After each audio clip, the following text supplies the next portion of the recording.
All right, 1 2 1 2 in the place to be. What's up, y'all? How y'all feel out there? I am Frank Red, and this is another edition of In the Dungeon Show. I want to thank you for joining me tonight.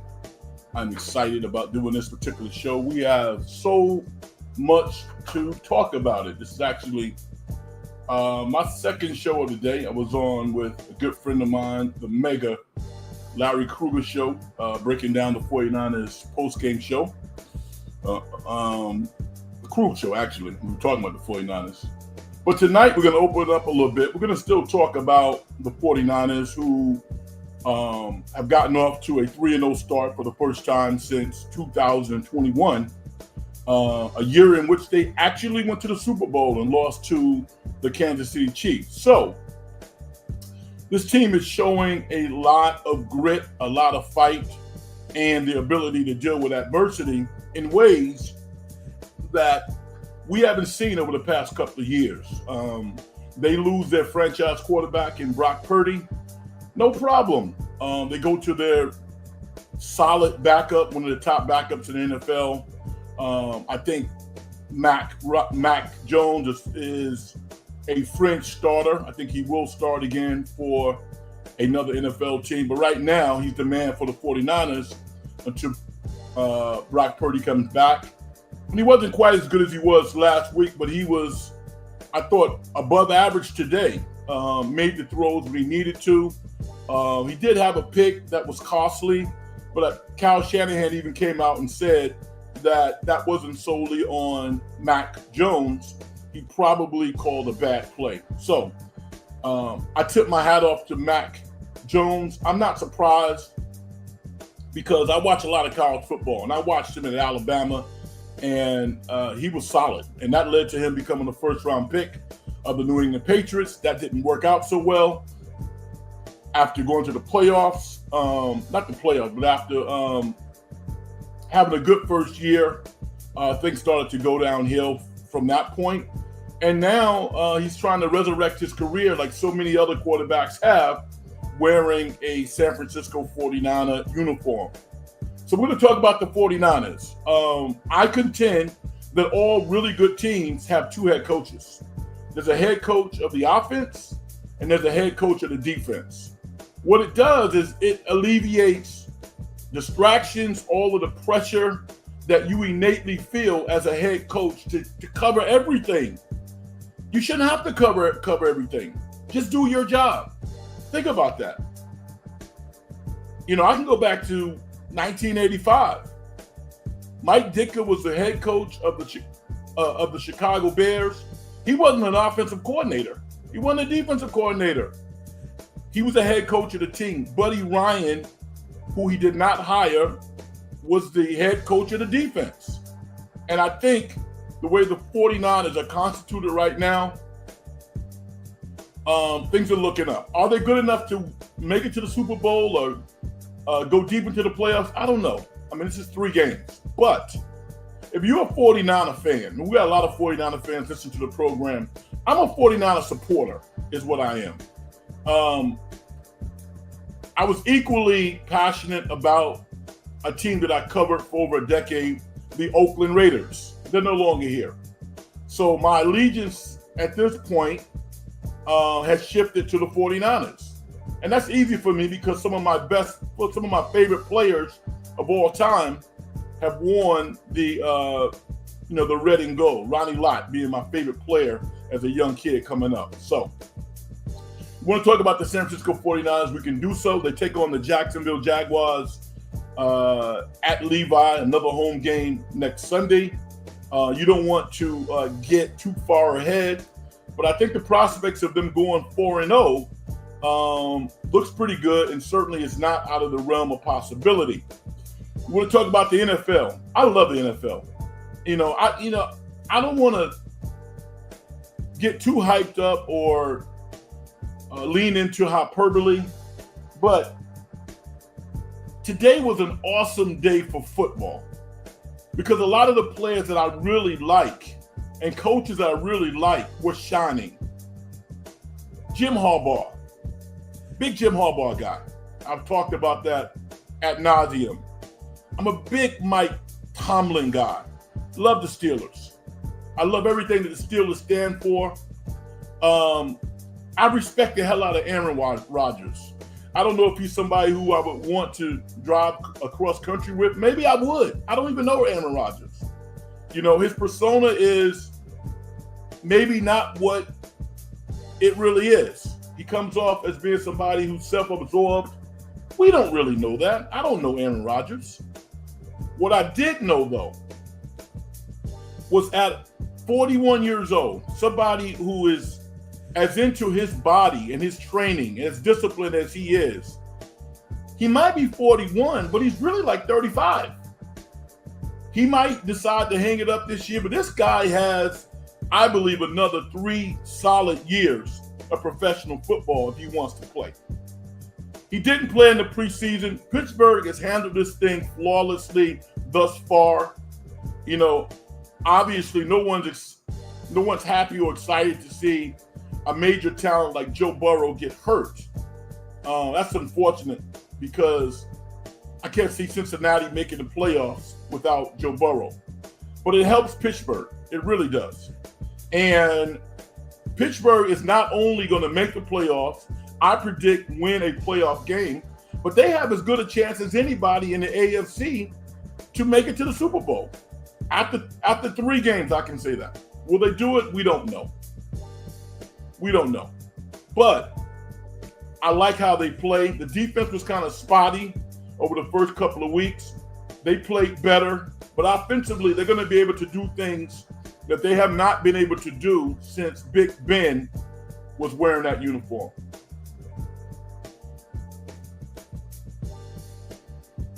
So if you want to talk about the NFL, we can do so.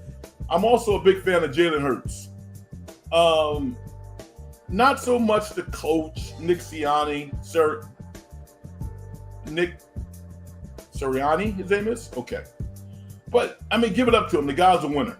He wins a lot. But my guy is Jalen Hurts. Ever since Jalen Hurts got benched at Alabama for Tua, and he was steadfast in his support for Tua and the team, I've been a Jalen Hurts guy ever since then. He willingly transferred to Oklahoma, was one of the top players in the country, you know, surprisingly was drafted in the 2nd round, and all he has done is put himself on a Hall of Fame arc. And people still won't give it up to him.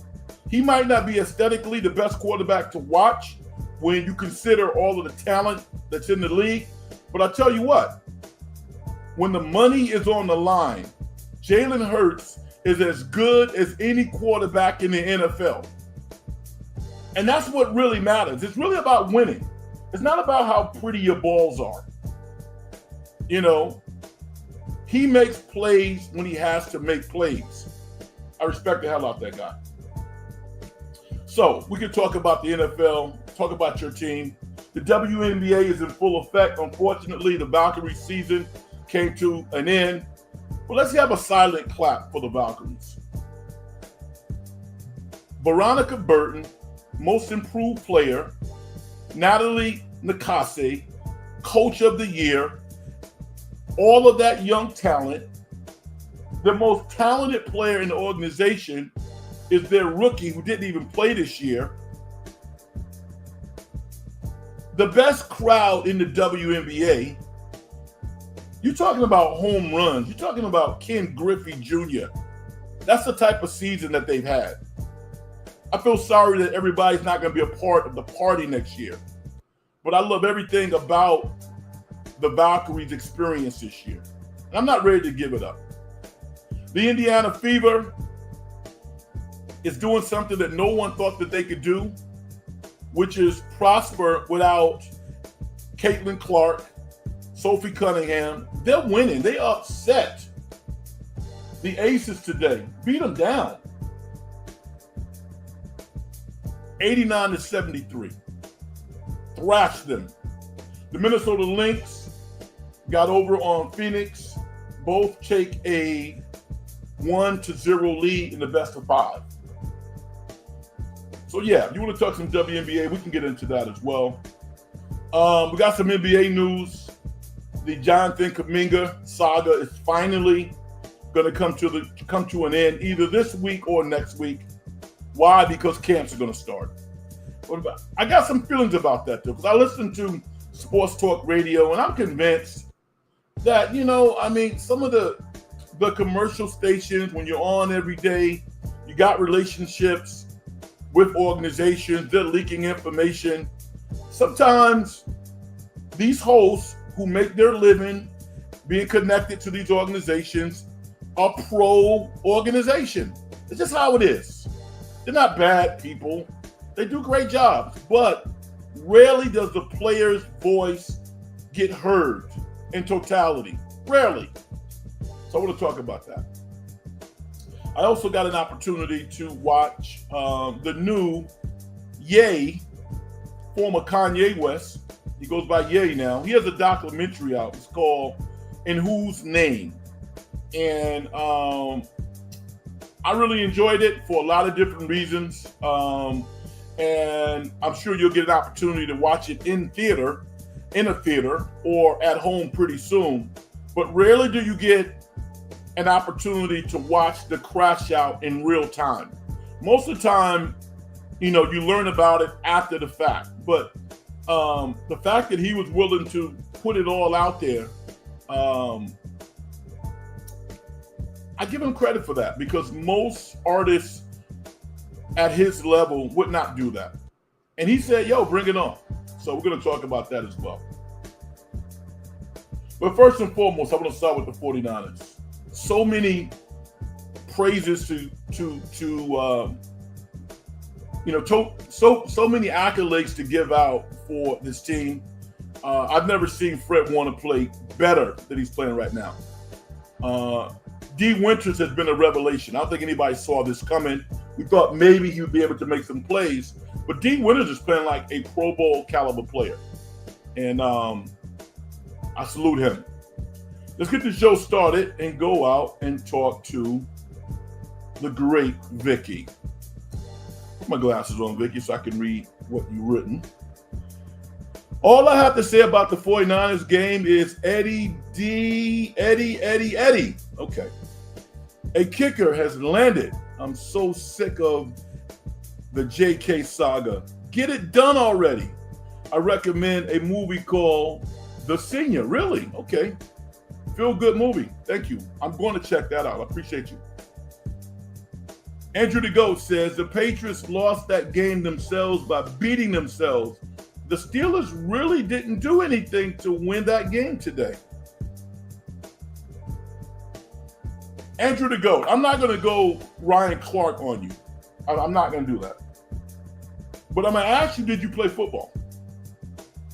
The reason I'm going to ask you is because, you know what? Those tackles hurt. When you get slammed to the ground, it hurts. You lose your concentration. When you're running into space as a quarterback and you can't see what's around you, you cough the ball up. You think Pittsburgh doesn't practice those tactics that they use today? Now, all the turnovers by New England was ridiculous. I will give you that.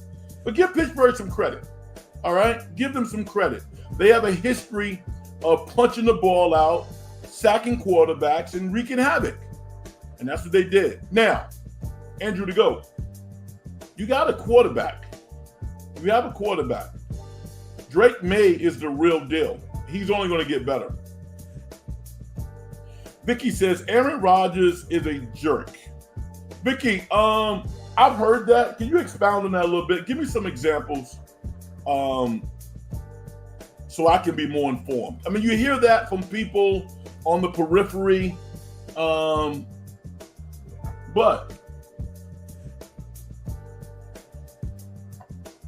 I haven't heard that from anybody. I haven't heard anybody say that in Pittsburgh yet. I haven't heard it.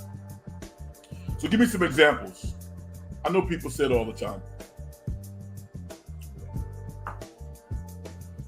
Ricky Pearsall. A lot of people have come on this show and said, Red, Jawan Jennings is not the number one receiver on the 49ers. It's Ricky Pearsall. And I was like, what has he done? He had a couple of good games last year when it really didn't matter. But I got to give it up to Ricky Pearsall. He is really opening a lot of people's eyes, including mine. It's not that I thought he wasn't going to be a good player. I thought he'd be good. But he was clearly the offensive leader today for the 49ers. And when you consider that the 49ers have all of this offensive talent on the sideline, and you got a guy like Ricky Pearsall who is emerging in his second year, it bodes well for the future. Jawan Jennings should be coming back pretty soon. At some point, Ayuk's going to come back. Kittle's going to come back. You got Pearsall. You have Kendrick Bourne making plays. Tongus is playing well. Things are looking up for the 49ers. They really are, offensively. I don't think anybody would be upset if Shanahan told Brock Purdy to sit out one more game. They play Jacksonville next week. Do you really want to? Is there really any reason to rush Brock Purdy back? I don't think so. Why would you rush him back?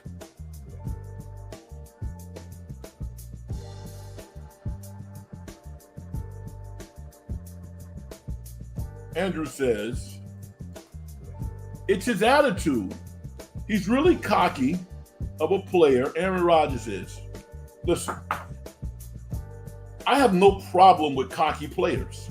Zero. No problem with cocky players. I have a problem with players who are cocky who don't get the job done. Did you see that back shoulder perfect pass that Aaron Rodgers threw today to win the game? How many quarterbacks in the NFL you think can make that throw? Off his back foot. Literally, he was throwing the ball like it was a piece, like it was a loaf of Wonder Bread. I could have caught that pass. You could have caught that pass. You don't have to rock across country with Aaron Rodgers. He's a football player.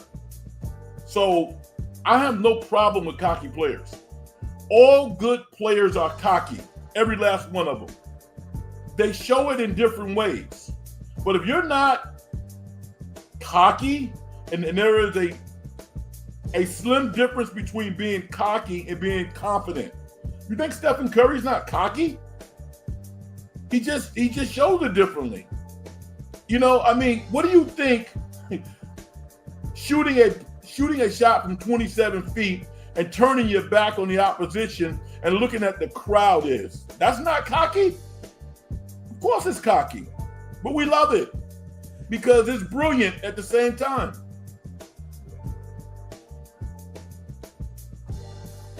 All right, Vicky's coming with the facts. Vicky's coming with the receipt. She says, draft day still bothers me. When the team he is playing on is bad, he gets sour. Look at the Jets last year. He was sour all season.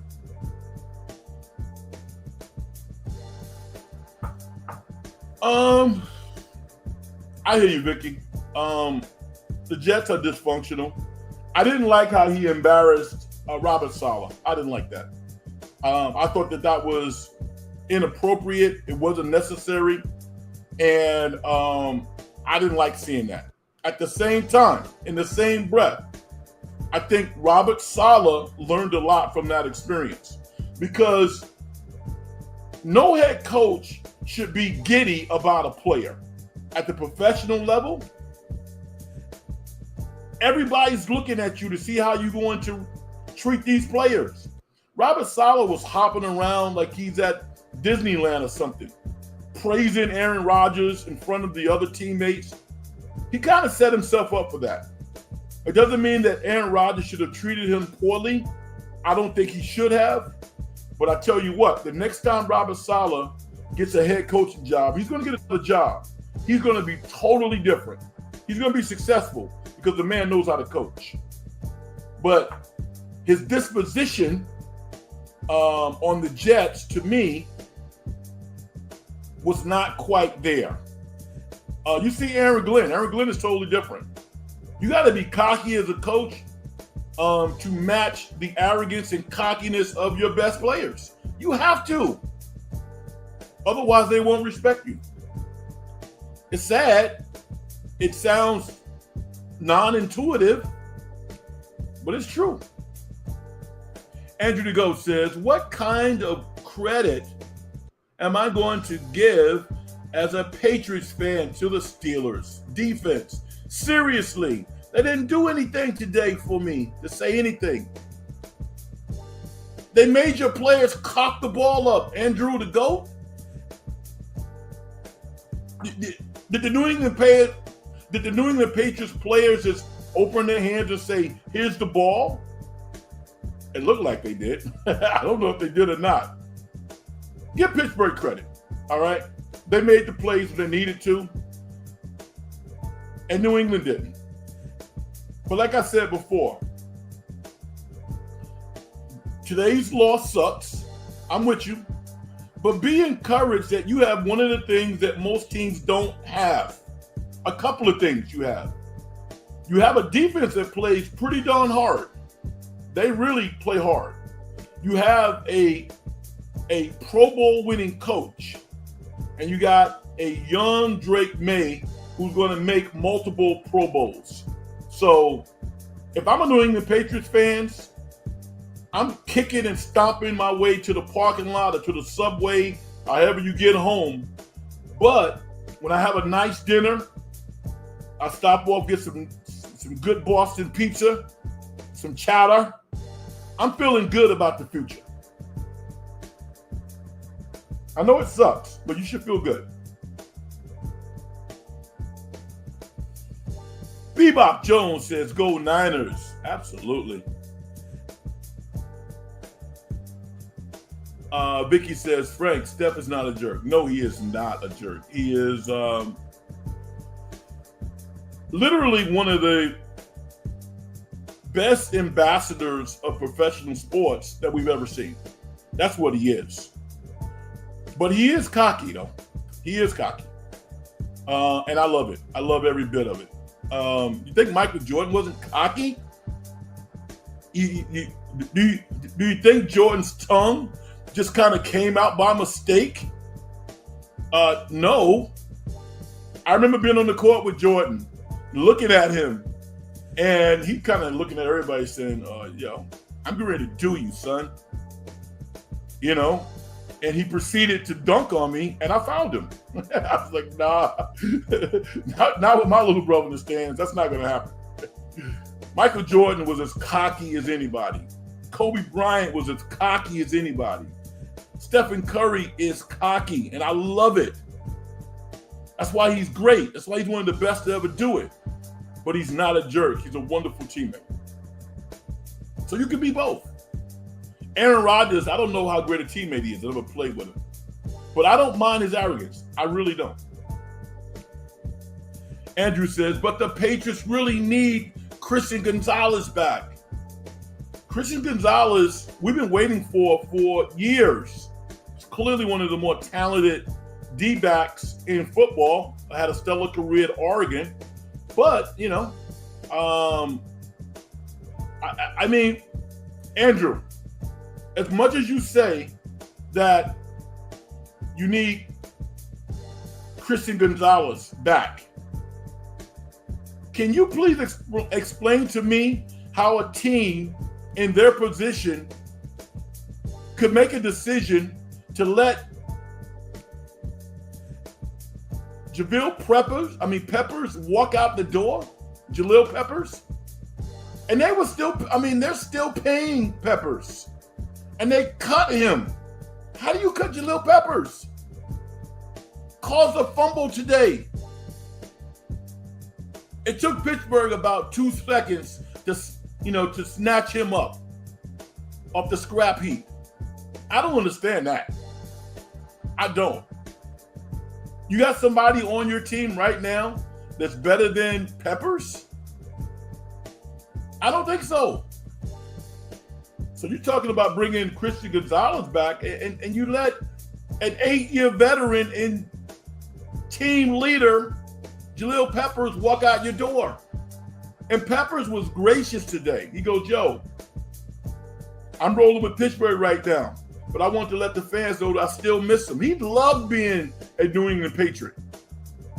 Loved it. He let him walk out the door. Make that make sense, because it doesn't make any sense.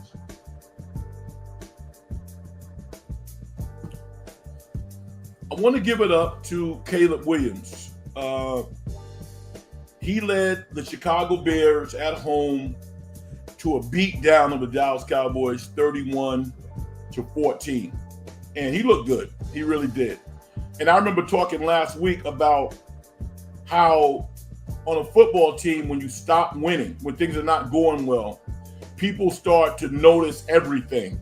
And they start to, in their mind, convince themselves that whatever that they are perturbed about, be it painting your fingernails or whatever the case, it can cause friction and turmoil on a team. But when you go out and you do your job and you play your ass off like Caleb Williams did today, nobody cares about you painting your nails. Nobody cares. It's about doing your job. And I think he went out there today and he reminded people why he was the number 1 pick or a top 5 pick. He could have went number 2 behind CJ, but he went number 1. And he showed today that, hey, I can play. What he needs to do now is be more consistent, because bad organizations are the worst thing for quarterbacks. We see it all the time. All the time. You know, I got some ill feelings about the quarterback in Tennessee. The kid from Miami. Was it Cam Ward? I don't know. Is he being coached really well? I don't know. Everybody who plays for the 49ers looks different at the quarterback position. It doesn't mean that Shanahan's going to make you an all-pro when you're not an all-pro. I'm not saying that. But how you teach quarterbacks matters. It really does. It matters a lot. It really does. Aussie Rules, what's up? How are you? And thank you for acknowledging me. I appreciate you. Glendocious, my brother, how you doing? Was Caleb Williams good, or Dallas defense just that trash? Combination of both. But they're still professionals, right? You know, they still get paid. They're still out there trying to murder you. But how can you take a guy like Micah Parsons off your defensive line with who has an expertise of rushing the quarterback and not expect your defense to suffer? So, Dallas didn't play all that well today. But, give Caleb credit. Give him credit. Made a lot of good plays today in ways that we haven't necessarily seen before.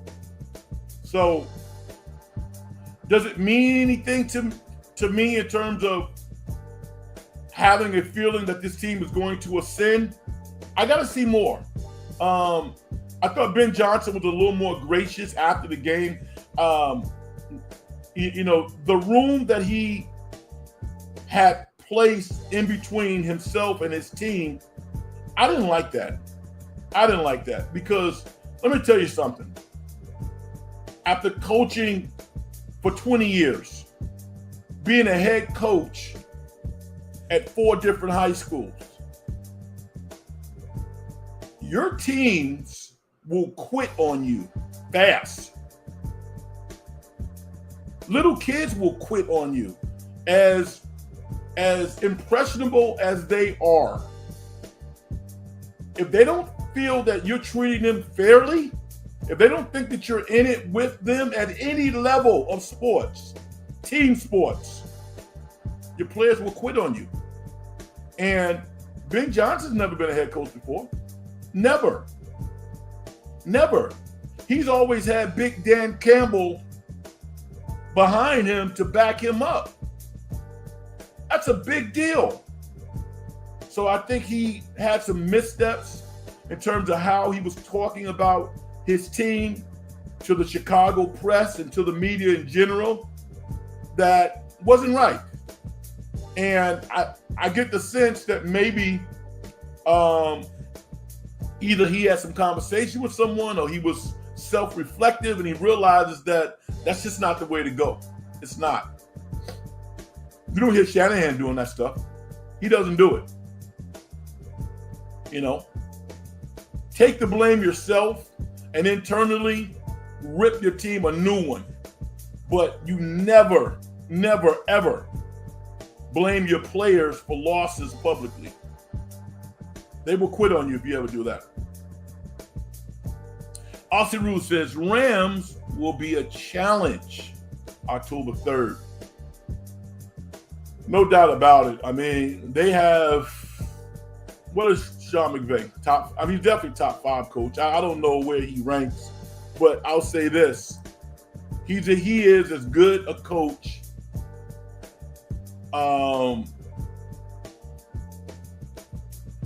as there is in the NFL. I think he is. I think he's excellent. I mean, and it doesn't matter the level of talent that he has. He gets the most out of his talent. And, I mean, who would have thought that the Eagles would have come back after being down 26-7 today? I don't know how they won that game. I really don't. The Rams, I'm sure, were kicking themselves all the way to the airport back to the West Coast because they thoroughly outplayed Philadelphia today until it mattered. And then the Jalen Hurts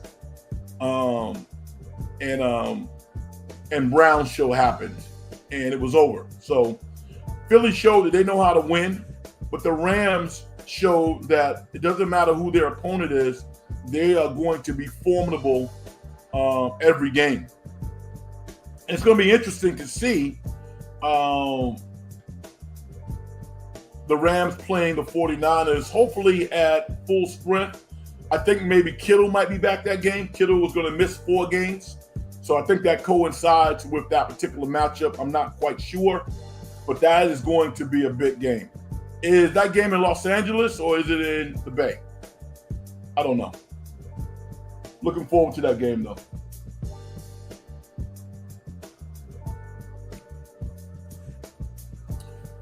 That's all I want to talk about with regard to the NFL. If you have some other stories that pique your interest, let me know.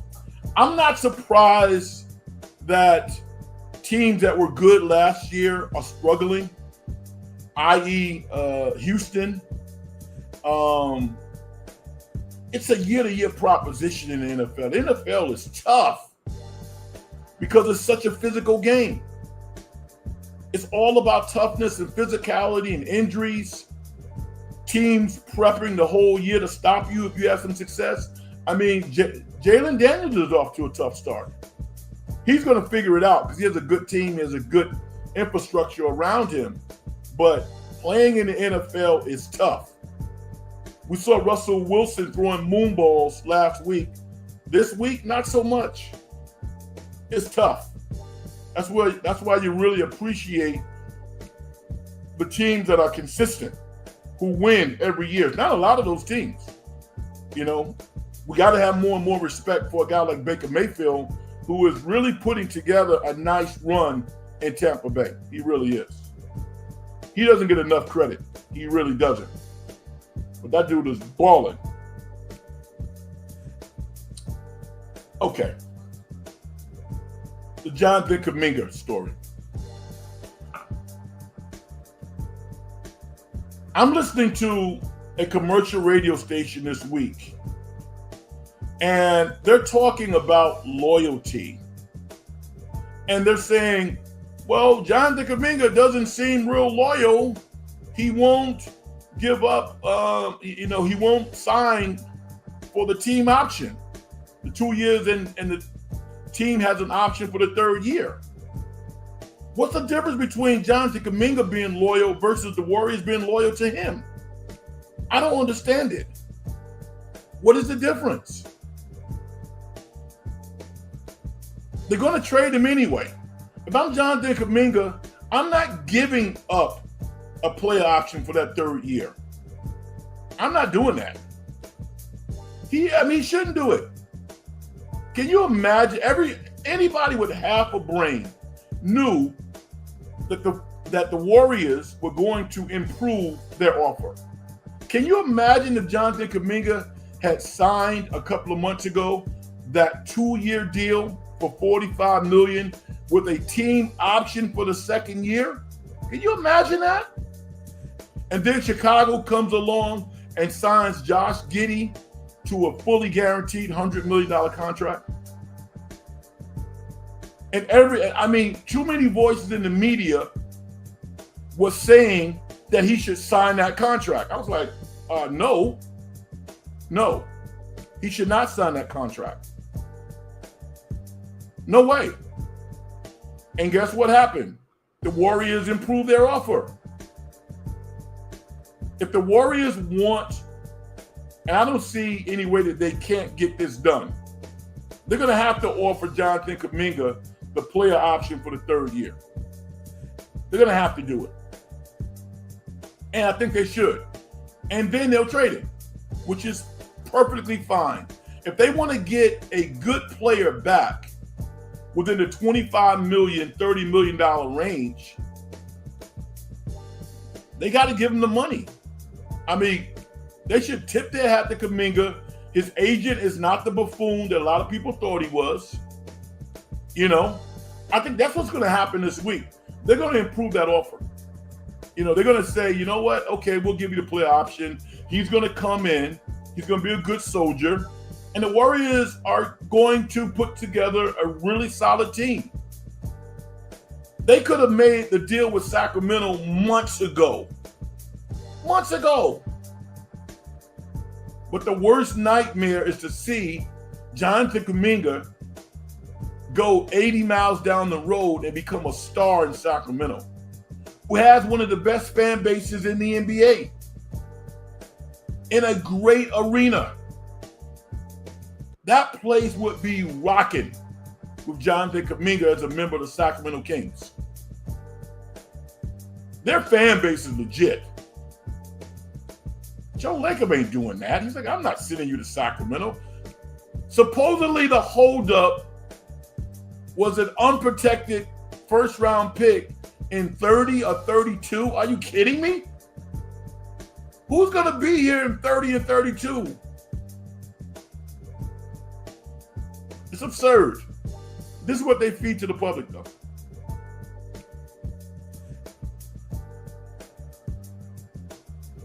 Mark Gravy Graves, what's up? He says, isn't the deal that Kuminga wants a player option, not a team option? Yes, that's the deal he wants.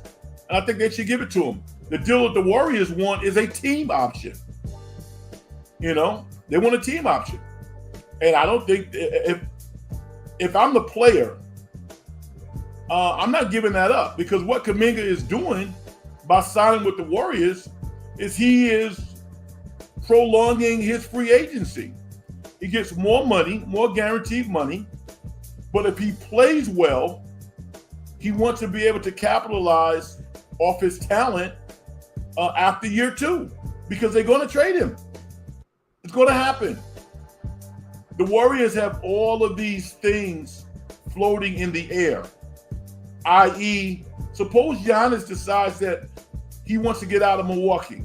You think the Warriors organization is not going to be heavily desired by Giannis? I think it is. The Bay Area, for literally one of the top 2 or 3 best run organizations, probably in sports, certainly the NBA. In tech bro heaven? Are you kidding me? There's reports, I don't know if it's true or not, there are reports that, I want to get my numbers right, but Andre Iguodala supposedly is worth a lot of millions. A lot of millions. A lot of money. Because of the deals that he's made in Silicon Valley, among other things. You think Giannis is not interested in that?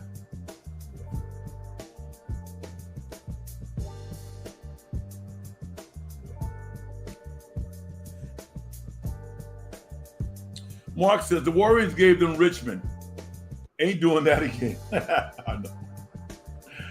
Oh, man. I know Mitch Richmond. Mitch Richmond's a great guy.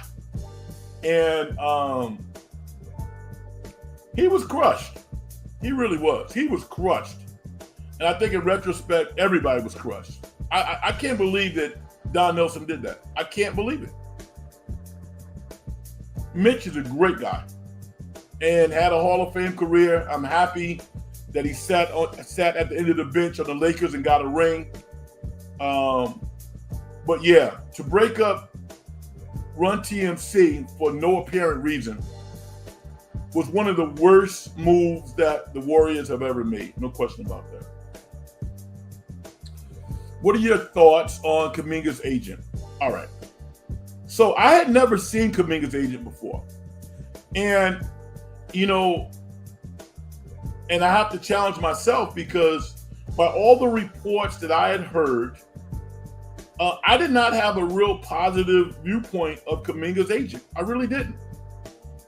And then I saw the interview that he did on 95.7 The Game, and everything changed. I think that he has represented Jonathan Kuminga pretty darn well.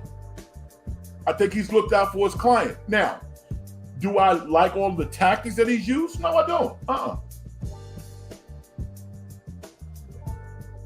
Do I think that he's part of the reason why Kuminga hasn't signed a deal? Yeah, I do.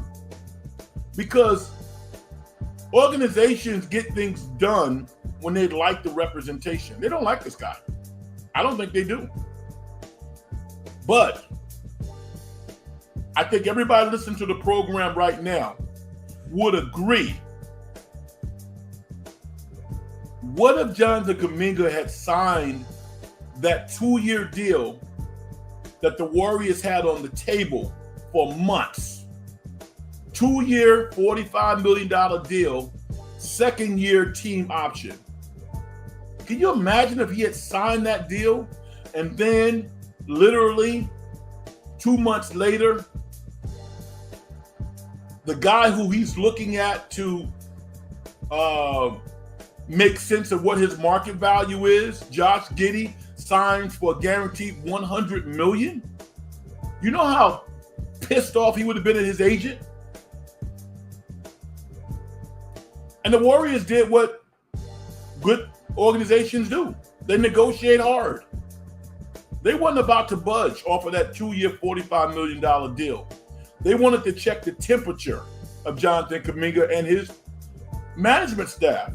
And they're not going to say it publicly. They might not like the guy, but I tell you what, they have a hell of a lot more respect for him now than they ever did before, because he has not wilted.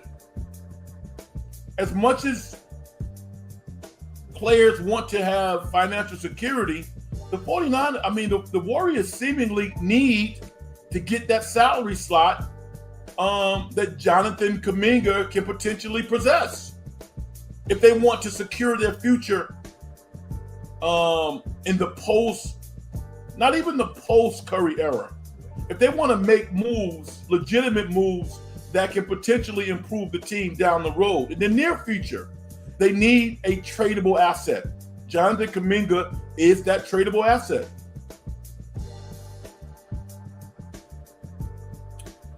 Aussie, I hope I'm around too. 2030 to 2032. Yeah, I misspoke, man.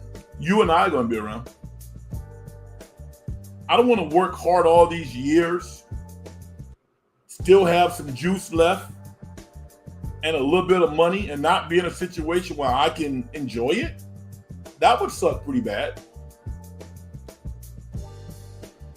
Vicky says it's easier to trade with the team option. Yeah, you're right. Yeah, which is Vicky, what that means is that you got to trade him sooner. That's all it means. Trade him in the second year. I mean, why does it always have to work out for the Warriors? What's fair? They don't want to extend him crazy money beyond a couple of years.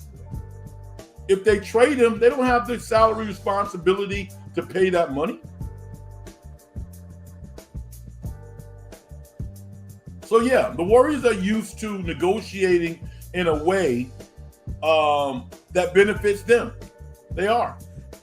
And this is one of the few times that, they're not going to admit it, but Kuminga and his management team have been formidable.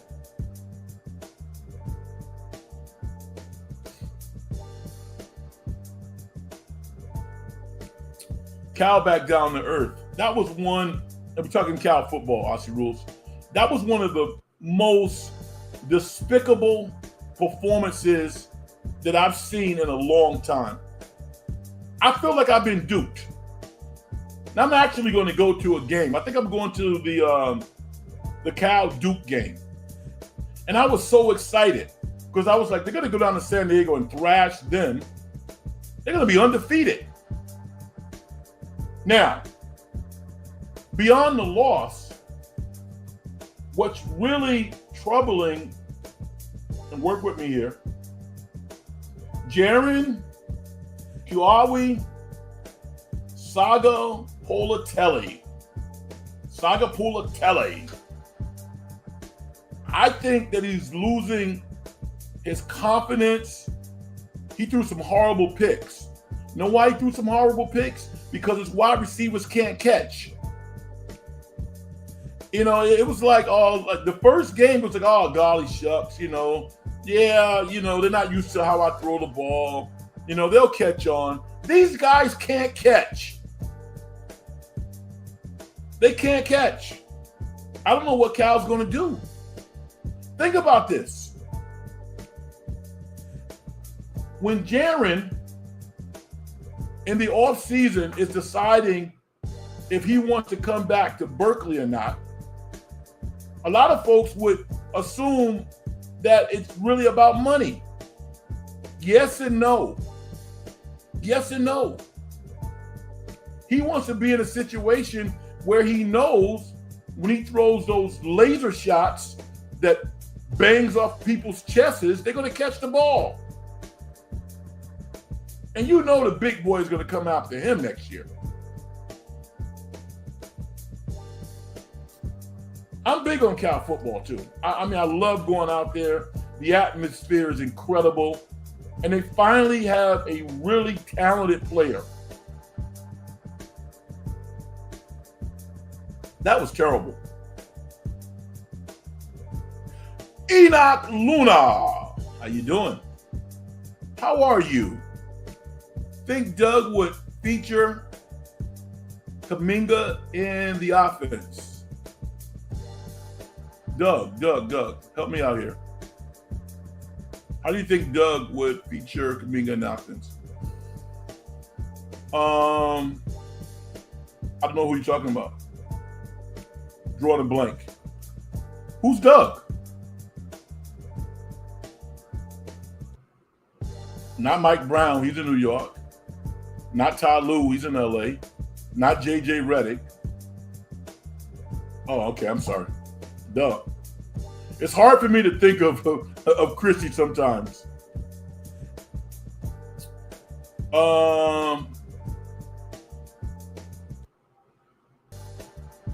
Doug Christie. Yeah, thank you for that. So here's the deal in Sacramento. Doug Christie, I think, is going to rely on his assistants, his experts, to administer the offense. I can't imagine Doug Christie at this stage of his coaching career taking full control of that offense. He just doesn't have the experience. I don't think he does. And I also think that Scott Perry, the new general manager, will be involved in that process because he is a deciding factor on acquiring a guy like Jonathan Kuminga. He's a guy who talks to the guy who has the money, Bobby Ranadive. So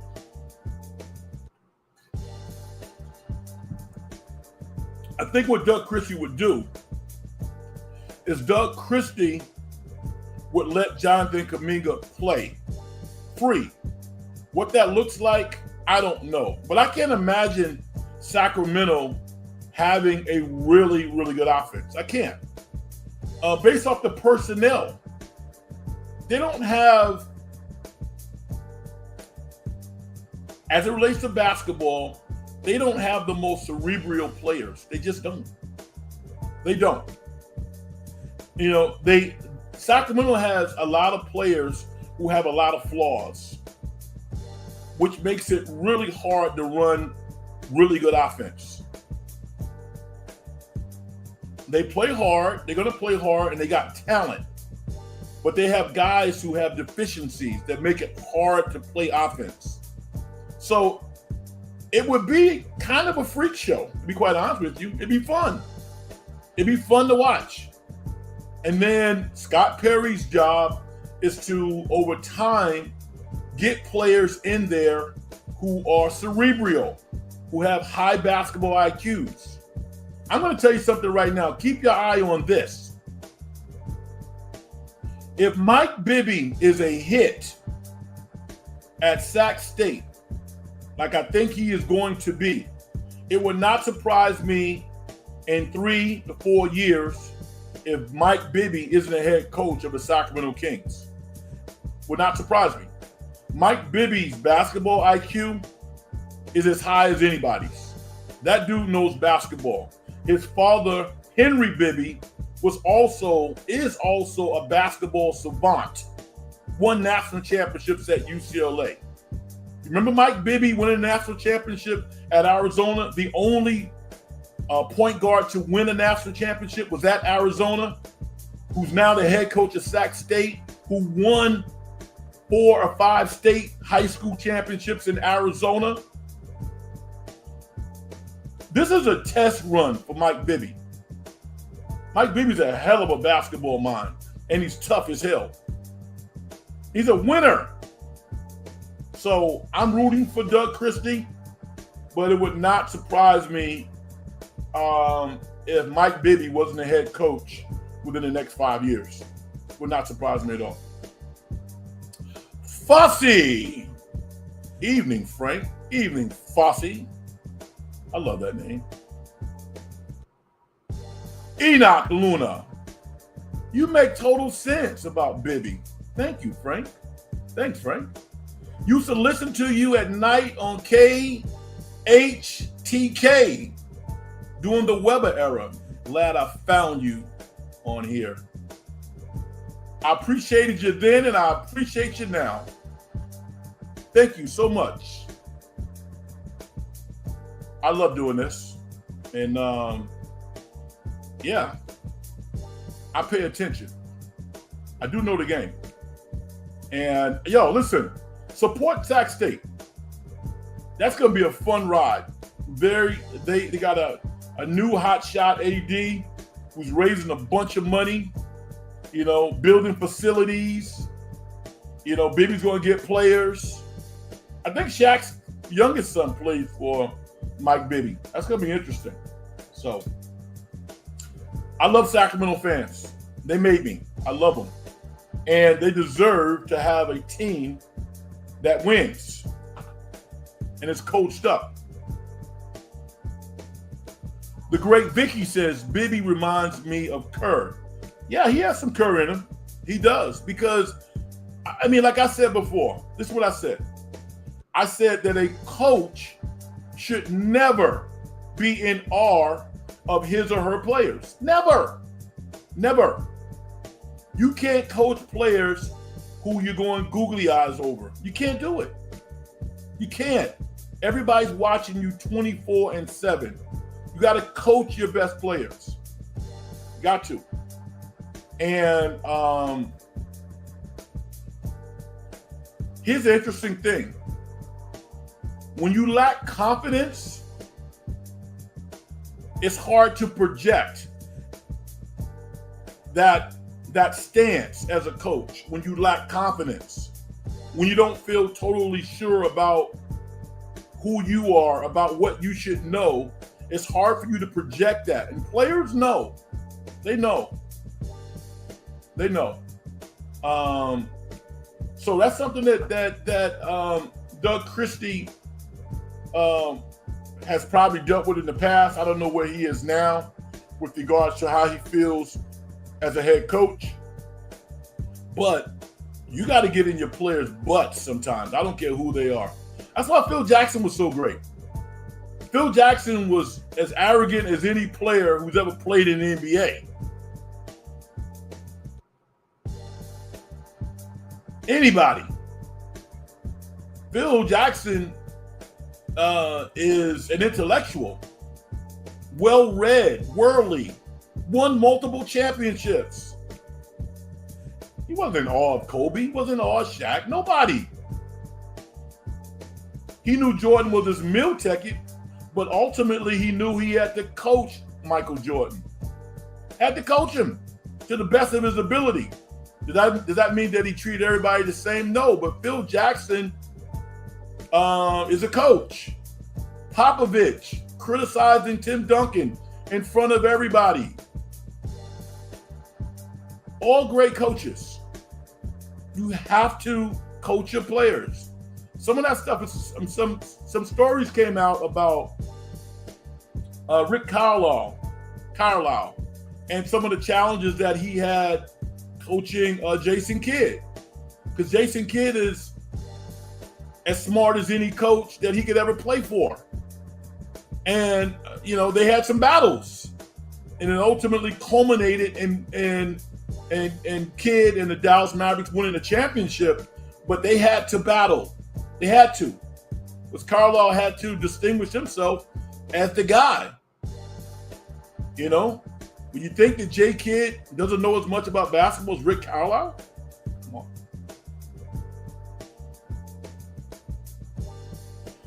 Fossey says, what do you make of JK's agent doing an hour-long radio interview on 95 last week? Seems a little desperate to me. Explain yourself. What do you mean by that? I actually think that I only saw clips. I didn't listen to the whole interview. I didn't see it. But I listened to the clip with Guru and I can't think of my guy's name. I know him. And basically he just said, he said, if the Warriors give Kuminga the player option for the third year, he would come into camp totally bought in, ready to do whatever they want him to do, knowing that that's probably going to be a role off the bench. He would accept that role wholeheartedly. That's what the guy said.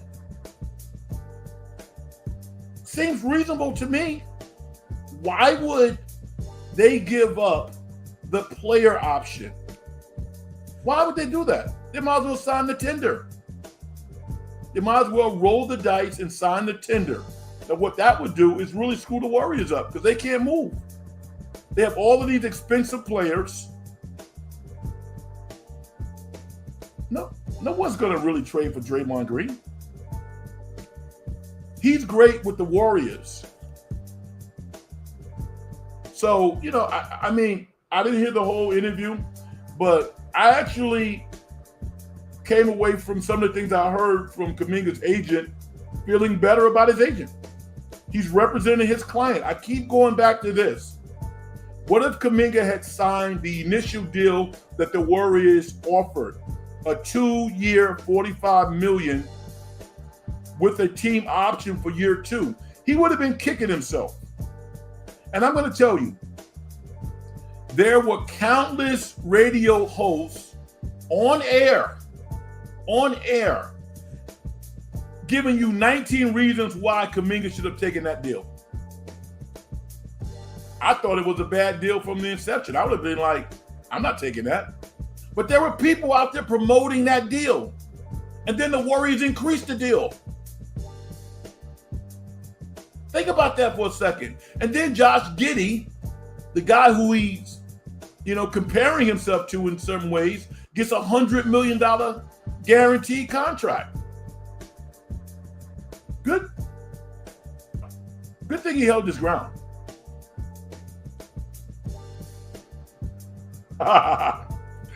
Then Fred, you probably have cowbells too. Nah, you know what? I can live without the cowbells. What is it? Hit the beam, shoot the beam. What is it?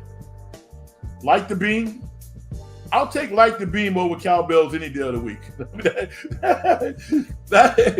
that part of the fan base at Arco was not my favorite. Light the beam. I'll take light the beam any day of the week. I have no cowbells. No, I don't. How about you, Aussie Rules? Do you have some tucked away in the closet? You have any? My man Key says, "What's up, Frank? I like the way Mac Jones showed mental and physical toughness out there today. He showed me he's a winner." Yeah, that dude played for Nick Saban, man. He played for Alabama and Nick Saban. I don't care what level you are. You're not going to be coached harder than you are coached by Nick Saban's staff at Alabama. Mac Jones' biggest challenge was going to a professional, dysfunctional organization at the NFL level. New England was a wobbly table. Jacksonville was a place where he can go and get a check. For the first time since he played at Alabama, Mac Jones is in a stable environment. Strong legs, good foundation, coming to practice every day, learning more and more nuance about football, about his position. It's beautiful to watch.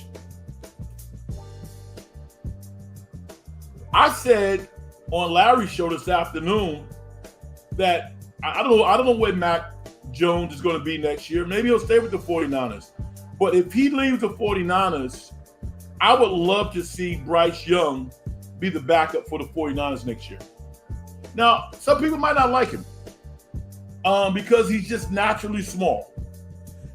And I don't know if his body type, as young as he is ever going to allow him to, quote, fill out. I have no idea.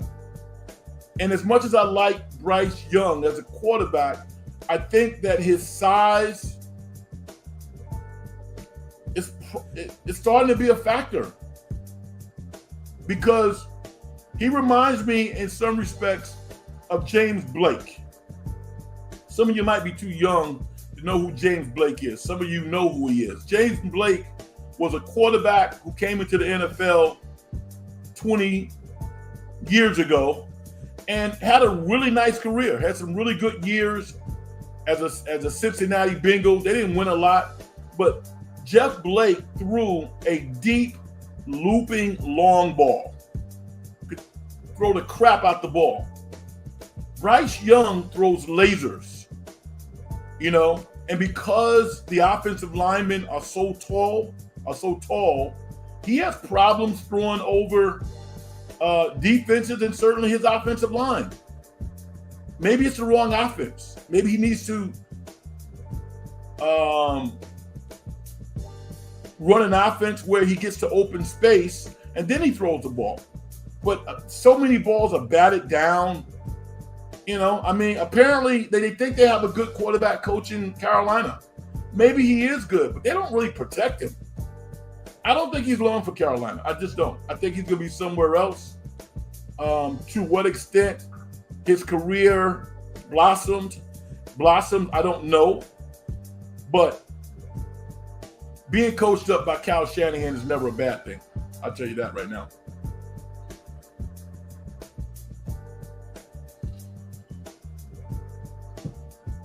Mac Jones actually has a year 2 contract with the 49ers for $7 million next year, which is nothing to sneeze at. I think he might say, you know what? I'm going to hang out in the Bay, keep learning, and pocket $7 million, and then move on after that. I'm not in a hurry to go somewhere else. Unless he gets a sweetheart deal like Sam Darnold got from Minnesota. I think it was 2 years for 20 million, something like that. You can't turn down millions. You can't do that. If the money is so outrageous, you got to chase it. Because every time you step on the field, your career could be over. Over. Think about the kid who plays for Syracuse, who lit up Clemson on Saturday. Angegetti or something. I don't want to butcher the guy's name. But you guys, if you watch college football and you watch that Clemson Syracuse game, you know who I'm talking about. The young quarterback was out there balling, dealing. Gets a non-contact injury, ruptures his Achilles, done for the year.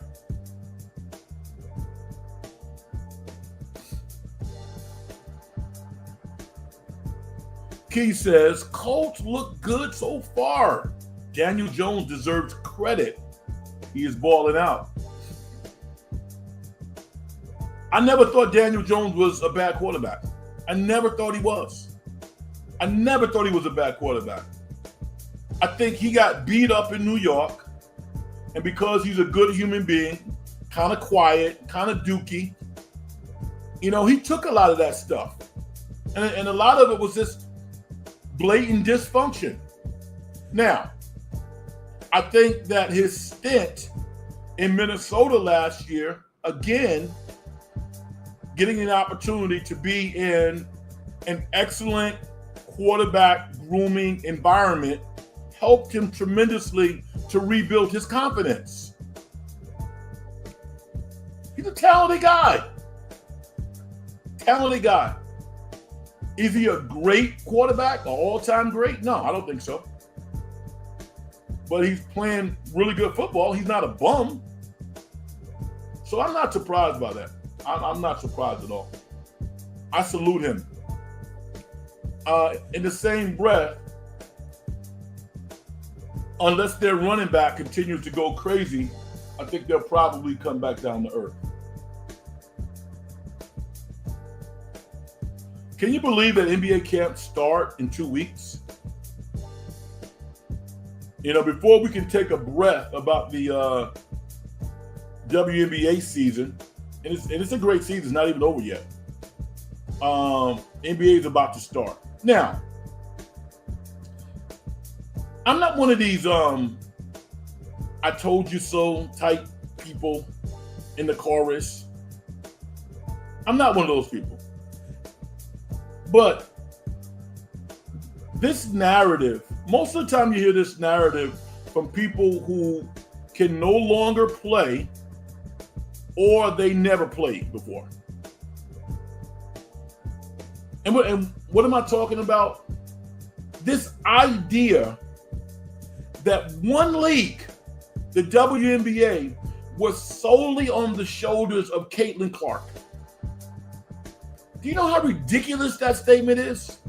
And how many people bought into that narrative? I'm watching the Valkaries play against Minnesota in an alternate arena and pack that joint out with 18,000 people. I'm saying to myself, you know what? People love the WNBA. It's not about one player. Now, I'm not in the crowd that Indiana is better without Caitlin Clark than they are with her. That's ridiculous too. But what it showed was she was not the whole team. Kelsey Mitchell literally right now is the best player on the team. Kelsey Mitchell, one of the few women's players who average over 20 points a game.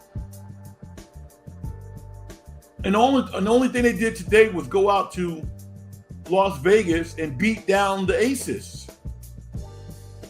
I think the Aces are going to get it together and come back and win that series. I really believe that. But this is a celebration about the WNBA. I can't wait to see Caitlin Clark come back next year and be a part of what is already a good team. But some of these delusional fans need to like chill and understand the bigger picture. It's not about one player. This league is going to continue to produce incredible players in college, overseas. This league is here to stay. It really is. Key says the Browns and Panthers pulled off some great upsets today. Which one was more impressive? I'm going to say Cleveland.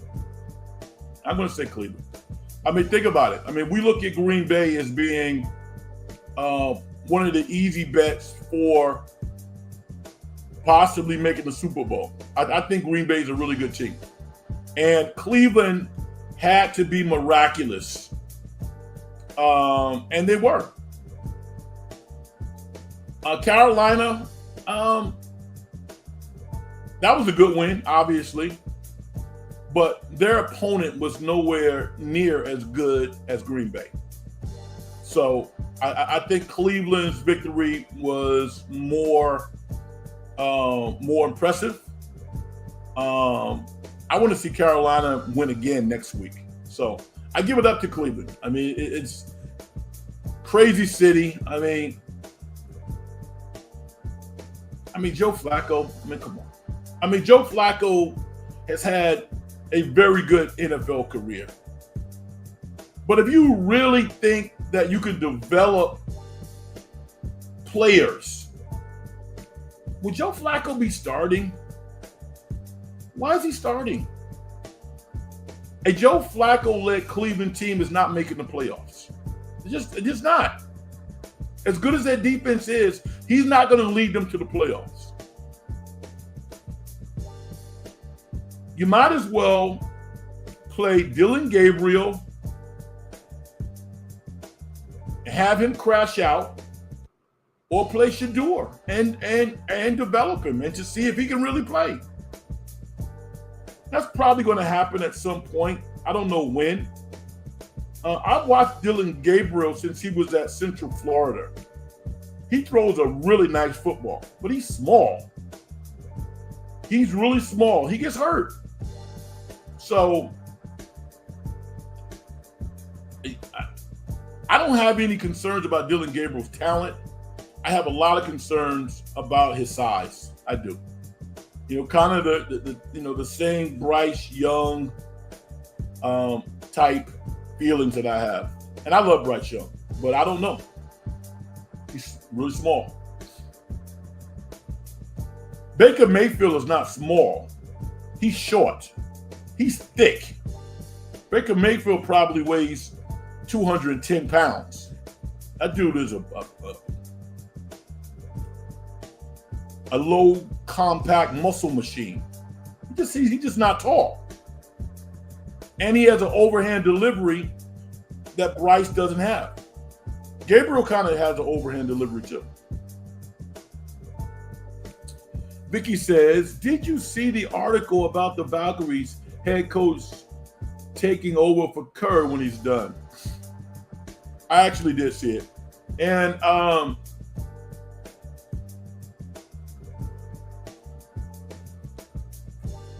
I mean, you know, Vicky, I guess it was being reverential, showing great reverence to Coach Lacase. I think she's a brilliant coach. I do. I need to see more. You know, you're going to replace a 4-time world champion. Go out and win a WNBA championship first. And let's revisit it. But as a coach myself, I watch the game a little differently. The Valkaries are so well coached. I'm blown away. I learned so much by watching the Valkaries play.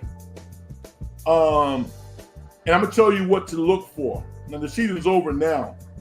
But they changed defenses in probably about like 3-4 different scenarios within seconds based on what the offense does, without hesitation, they shift into another defense. They got all of these rules, and I'm watching the players react so quickly. It's pretty amazing. They are well coached, and that's a credit to Coach DeCasse. I know the game, so I'm watching this.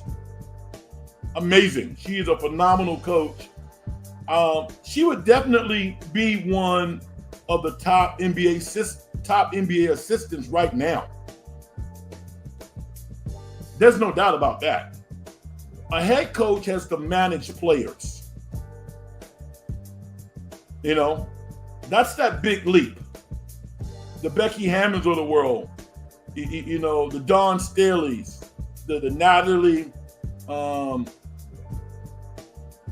the Casses, the Cheryl Millers, Coach Miller at I don't know what's Cheryl's last name, the coach of the Lynx, who's another Hall of Fame type coach. We're going to see a woman coach in the NBA as a head coach. It's going to happen because it should happen. Not because it's a thing, no, because it should happen. Those women are that talented. They really are. Kicker 149, 9 a game. What's up? Good vibes all over with regards to the Niners. All right. I want to talk about a documentary. It's called In Whose Name? And the documentary chronicles about a 4 to 6 year period of the former Kanye West's life. He goes by Ye now. I'm sure you know who he is. And there were a lot of like public statements and innuendos and rumors about Kanye. And I like to hear it from the person's mouth or see the facts. But he clearly was on medication. You know, at times in his life, he was on medication to deal with mental illness. And then he was not on his medications. And I don't know if the crash out happened when he wasn't on them. I have no idea. But this documentary takes you inside of that whole experience. You know, the marriage, the divorce, the conflicts with the sneaker companies. At one point, he was valued at $6 billion, and to see that all crash down to the point where he wasn't even worth $1 billion. Pretty amazing stuff to get this inside look at the former Kanye West. And it was all shot by a person whose name is Nico Ballesteros. And apparently this young man, Nico, was allowed to film Kanye's life when he's 17 years old. 17 or 18. And the film, the camera was never turned off. Everything was there for the public to see. And it was some interesting heartfelt scenes between Ye and Kris Jenner. There was an interaction between Kanye and Michael Che, the comedian, on Saturday Night Live. And that was riveting stuff because we had never seen Michael Che like that. Michael Che was really disappointed about some of the things that Ye had said, and he confronted him. And he spoke to him like a man, very honestly about his feelings and about what he felt Ye had did in that particular situation that was not right. So it was riveting stuff. I'm a person that it's really hard for someone to say something to hurt my feelings. So I don't get real affected when people say outlandish things. I just don't. I don't. It's either true or it's not true. And ironically, R.I.P., Charlie Kirk is in a scene with Kanye West. Interesting that this gentleman, this man lost his life for comments that he was making, allegedly. But he's in the movie also. A real quick little 2-minute scene between Kanye and Charlie Kirk. Interesting. So if you like documentaries, maybe you want nothing to do with Kanye. I get it. He didn't put it out. He's in it. It actually was written and directed by this young, talented filmmaker, Nico Ballesteros. And as an artist myself, as a rap artist myself, I'm interested in history. I'm interested in the behind the scenes perspective that we rarely get a chance to see. I saw it. I thought it was good. It's called In Whose Name. It details a 5-year, 6-year period of Kanye West's life. And if you like that type of entertainment, I think you should check it out. All right, y'all. This has been fun. I thank you for joining me tonight in conversation. I really appreciate it. Once again, I did not do a good job promoting the show, but I'll do it on the way out. My name is Frank Red. This is the In the Dungeon show. We do it at least once a week on Sunday nights, and I am so appreciative of everybody out there who takes your time to check me out, to check us out, and join us in conversation. I look forward to doing it again next week. Maybe I'll jump in from time to time. But you can definitely find me next Saturday night at 9 p.m. I want to thank everybody once again. Hit the like button. Hit the like button. Subscribe to the channel. We're on a quest to get to 1,000 subscribers. Last time I checked, we had 326. That's a long way from 1,000. So if you are new to the program and you want to help us out and you like it, hit the subscribe button, hit the like button. It really goes a long way to introduce the show to people out there who are unfamiliar with the In the Dungeon show. All right, let me do my thing and get out of here. Success and getting paid is a manifestation of the whole process. If you as an individual don't do things to help other people make their lives better, as far as I'm concerned, you haven't done nothing. My name is Frank Red. Good night, everybody. Peace.